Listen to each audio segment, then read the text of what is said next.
Hi all. ഇന്ത്യയിലെ major central യൂണിവേഴ്സിറ്റീസിലേക്ക് admission നേടാൻ ആഗ്രഹിക്കുന്നവർക്ക് CUETയുടെ റെലവൻസ് അറിയാലോ. CUETയിലെ ഒരു മേജർ പേപ്പറാണ് ഇംഗ്ലീഷ് ലാംഗ്വേജ്.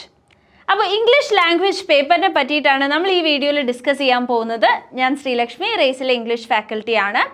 ഇംഗ്ലീഷ് ലാംഗ്വേജ് പേപ്പറിലെ സിലബസ് എന്താണ്, അതേപോലെ ഏതൊക്കെ ടോപ്പിക്സ് നിങ്ങൾ കറക്റ്റായിട്ട് കവർ ചെയ്യണം എന്നുള്ളത് നമ്മൾ ഈ വീഡിയോയിൽ ഡിസ്കസ് ചെയ്യും. ഇംഗ്ലീഷ് ലാംഗ്വേജിൻ്റെ സിലബസ് നിങ്ങൾ എടുത്തു നോക്കുകയാണെങ്കിൽ നിങ്ങൾക്ക് രണ്ട് മേജർ ഹെഡിങ്സ് ആണ് അതിൽ കാണാനുണ്ടാവുക. അപ്പോൾ ഫസ്റ്റ് പാർട്ട് എന്ന് പറയുന്നത് റീഡിംഗ് പാസേജ് ആണ്. And as the name suggest നിങ്ങൾക്ക് ഒരു പാസേജ് തന്നിട്ടുണ്ടാവും. അത് യൂഷ്വലി ഒരു 300 to 350 വേർഡ്സിൻ്റെ പാസേജ് ആയിരിക്കും. പാസേജ് 3 ടൈപ്പിലാണ് വരാറുള്ളത്. നരേറ്റീവ് പാസേജ് വരാറുണ്ട്, യൂഷ്വലി അതൊരു സ്റ്റോറി ടെല്ലിംഗ് ആണ്. പിന്നെ ലിറ്റററി പാസേജ് വരാറുണ്ട്, അതേപോലെ ഫാക്ച്വൽ പാസേജ് വരാറുണ്ട്, വിച്ച് ഇസ് ഫാക്ട് ബേസ് ചെയ്തിട്ടുള്ള പാസേജ് വരാറുണ്ട്. ഈ 3 പാസേജും നിങ്ങൾ ആൻസർ ചെയ്യുമ്പോൾ നിങ്ങൾക്ക് സ്കിം ചെയ്തിട്ടും സ്കാൻ ചെയ്തിട്ടും അത് ബേസ് ചെയ്തിട്ടുള്ള ക്വസ്റ്റ്യൻസ് ആൻസർ ചെയ്യാൻ പറ്റും. Then comes the major topic which is verbal ability. Verbal ability എന്ന് പറയുന്നത് ഒരു വാസ്റ്റ് ടോപ്പിക് ആണ്. വെർബൽ എബിലിറ്റീൻ്റെ കീഴിൽ നമുക്ക് റീഅറേഞ്ച് ദ പാർട്സ്, അതേപോലെ കംപ്ലീറ്റ് ദ കോണ്ടൻറ്റ്, അതേപോലെ synonyms and antonyms and vocabulary ഒക്കെ വരാറുള്ളത്. അപ്പോൾ റീഅറേഞ്ചിങ് ദ പാർട്സിൽ നമുക്ക് പലപ്പോഴും സെൻറ്റൻസ് വേറെ തന്നിട്ട് അതിന് നമ്മൾ റീഅറേഞ്ച് ചെയ്ത് ഫോം ചെയ്യേണ്ട പോലത്തെ ക്വസ്റ്റ്യൻസ് വരാറുണ്ട്. അതേപോലെ നെക്സ്റ്റ് പാർട്ടിൽ കംപ്ലീഷനിൽ നമുക്ക് usually fill in the blanks പോലത്തെ ക്വസ്റ്റ്യൻസ് വരാറുണ്ട്. പിന്നെ വരുന്നത് നമ്മുടെ സിനോണിംസ് ആൻഡ് ആൻറ്റോണിംസ് ആണ്. അപ്പോൾ എല്ലാ വേർഡ്സും അതിൻ്റെ മീനിങ്സും അതിൻ്റെ ഓപ്പോസിറ്റ്സും ഒക്കെ നമ്മൾ അവെയർ ആയിട്ടിരിക്കേണ്ട ആവശ്യമുണ്ട്. And the last part is vocabulary. വൊക്കാബുലറിയിൽ വരുമ്പം അഗൈൻ ഒരു മേജർ ഏരിയ വരുന്നുണ്ട്. അതിൽ നമ്മുടെ സ്പെല്ലിങ്സ് വരുന്നുണ്ട്, ഇഡിയംസ് വരുന്നുണ്ട്, ഫ്രേസൽസ് വരുന്നുണ്ട്, ഫ്രേസൽ വേർബ്സ് വരുന്നുണ്ട്. അപ്പോൾ നമ്മുടെ വൊക്കാബുലറി റിലേറ്റ് ആയിട്ടുള്ള ഒരുപാട് ക്വസ്റ്റ്യൻസ് വൊക്കാബുലറിയിൽ നിന്ന് തന്നെ വരുന്നുണ്ട്.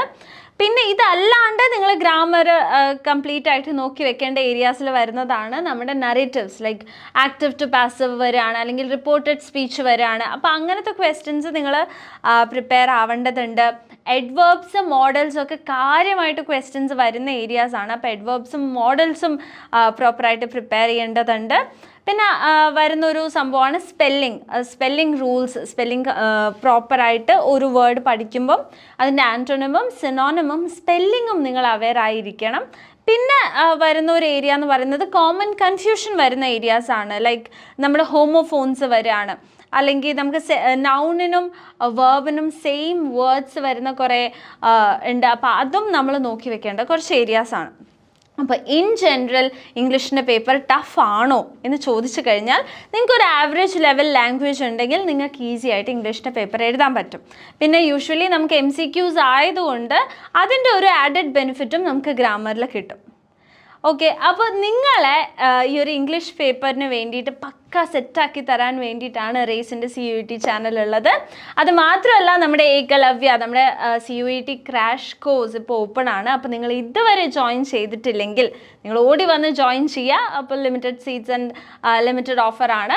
അത് മാത്രമല്ല ഇതുവരെ ഇപ്പോൾ ഇത്രയും കണ്ടിട്ട് നിങ്ങൾക്ക് ഈ വീഡിയോ ഇഷ്ടപ്പെട്ടിട്ടുണ്ട്, നിങ്ങൾ ഇതുവരെ ലൈക്ക് ചെയ്തിട്ടില്ലെങ്കിൽ ലൈക്ക് ചെയ്യുക. മാക്സിമം നിങ്ങളുടെ എക്സാമിന് വേണ്ടി പ്രിപ്പയർ ചെയ്യുന്ന എല്ലാ ഫ്രണ്ട്സിനും വീഡിയോ ഷെയർ ചെയ്യാം. ചാനൽ സബ്സ്ക്രൈബ് ചെയ്തിട്ടില്ലെങ്കിൽ ചാനൽ സബ്സ്ക്രൈബ് ചെയ്യുക. ആൻഡ് നിങ്ങളുടെ ഇംഗ്ലീഷ് പേപ്പറിനെ പറ്റിയിട്ടുള്ള ഒപ്പീനിയൻസ് താഴെ കമൻറ്റ് ചെയ്യുക.